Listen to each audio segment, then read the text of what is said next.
Hi everybody, this is Popeye. I've been asked to share some instruction on how to use a Morse key. I guess first of all, we have to talk about how to set up a key. You'll notice that you can set both the gap,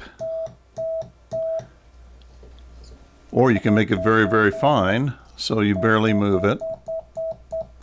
What I find is that about the space of 2 postcards put together, or 4 sheets of paper, I adjust it for about that much gap. The other aspect is some people like very little tension. I tend to be the other way. I like a fair amount of tension on the key. By that I mean the force that pushes back when I push down. There's a good reason for this. I've done a lot of my Morse code out in the field, and when you're bouncing around, when you're sitting on the ground, when the wind is blowing, etc., you want a little bit more pushback so you don't accidentally send characters you don't mean to. Okay? So those are the basics. The other aspect, and this is important, please pay attention. Just like your feet are the beginning of dance moves or martial arts, where your fingers are on the key is the foundation for how you send. Fundamentally, your hand will naturally want to close up roughly like this. And that's what we're doing here. As we put fingers usually about the noon, 3 o'clock, and 9 o'clock position, something like that. You do not use a finger or slap on a key. Trust me on this, don't do it. So let's start out with a classic position like that. What this does, you'll notice when I press, the hand isn't moving a lot when I press. In other words, whatever motion comes through my fingers goes into the key. The next step is rhythm. Often people memorize, let's say, the pattern of the code, but they don't get the rhythm. There are dits. 1, 1, 2, 1, 2, 3.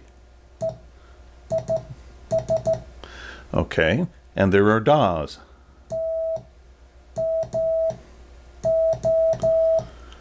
And you can combine them. Let's use the familiar letter V. You hear the rhythm of that? Again, V's. That's a very good way to warm up your fist. Let me explain. The word fist means how you send code. If you say a person has a good fist, they mean they're sending well. If you say they have a bad fist, they're probably sending like this. Popeye humor, not very good. Okay, the next thing are rhythm drills. I'm going to play one for you and just listen to the way that it sounds.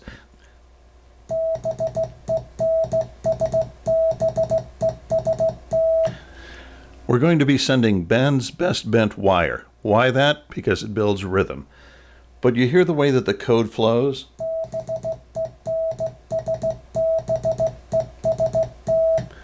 When you're sending a message, it should be coming out the same way. You have a certain cadence so that the person on the other end can copy in a steady flow. If you're rushing ahead, pausing, or your characters are uncertain, you're going to generate mistakes in your message. Remember, speed through accuracy. Sending the message correctly, slower the first time, is faster than sending it at twice the speed with many repeats. Okay, the question comes up, and it's a good question. Well, should I use a straight key or should I use paddles? What's a bug? Okay, welcome to the specialized world of radio telegraphy. Number 1, I recommend a straight key. I've been doing this for almost 5 decades, and believe me, I'm always using a straight key, and there's a reason for it. When you're out in the field especially, you're going to be sending and receiving message traffic. I want to say that again. This is all about sending message traffic. If you're just chatting back and forth, it's great to go rolling along with a high-speed key, but here's the problem. If you're using something high-speed, like a set of paddles, remember that somebody has to receive this on the other end, and very, very few people can sit there with a pencil and paper over 20 words per minute copying a message, okay? So please let that sink in. Think messages. Here's the other aspect. In the field, generally speaking, I'm using a key like this. That's something that straps to my knee so that I can send my traffic. You notice that it's very, very reliable. A key is nothing more than a switch. It's either open, no signal, or it's closed, and you have a signal. That's all it is.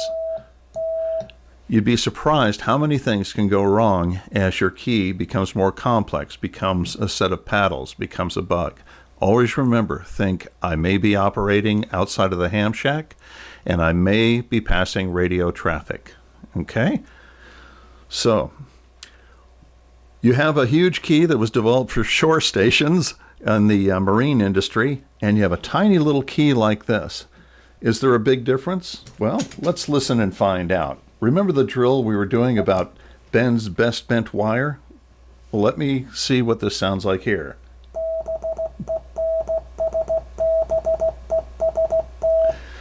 You notice, by learning the sound patterns on a straight key, you can send with a small key like this.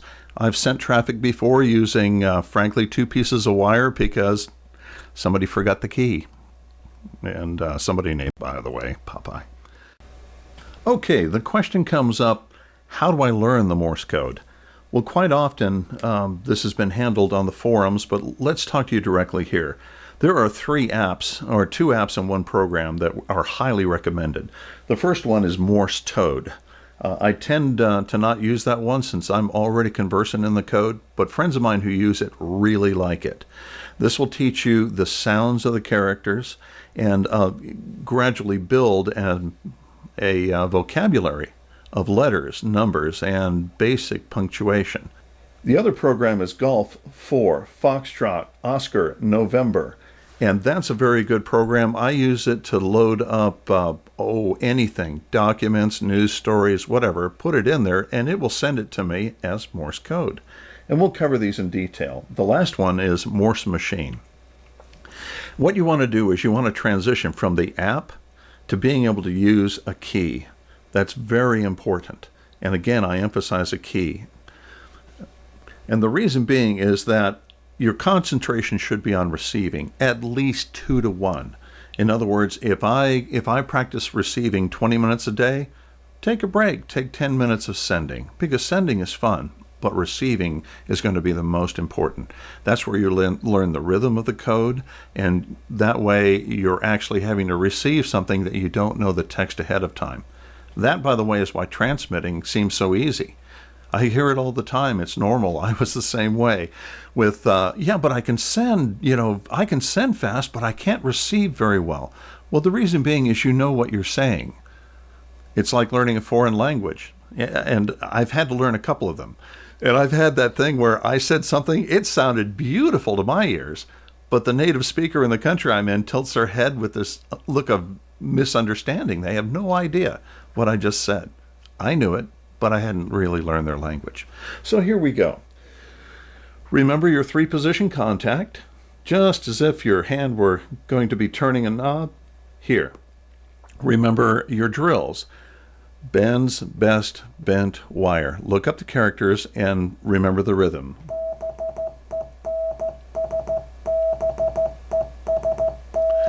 Okay. And now when you send, don't try to send fast, try to send smoothly. That's very important. The question also comes up about why a straight key. Let's give you a true story, unlike most of my stories. We were up doing a winter training exercise. We had a great burster terminal to send a high-speed burst with our military unit we were with. Everything was loaded in, the message traffic was in. It was 22 degrees below zero. So naturally, I had that and my radio battery pack inside of my parka. So 1 minute before sked time, pull everything out, hook up this great gadget. It would do anything except work. It turns out it was only rated down to freezing. So you know how we got through, how we established contact, how we ran the mission? Just like this. 779 was our call sign. So at any rate, this worked when the magic wonder terminal that was going to eliminate Morse code, well, it literally froze. Yeah. For something to send, to practice your sending, I highly recommend sending from a book, some sort of printed material. The reason being is that'll give you a normal distribution of letters that are used in normal speech. Also that way, and this is important, you're not trying to think of something to say while you're practicing. So here's what that would look like. Beginning right about here.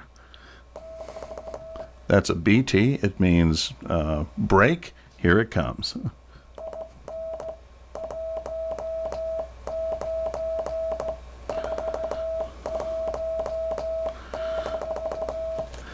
And it would go just like that, line after line. And you notice how it gives you a chance to, again, develop that rhythm. That's very important, the Polish sets.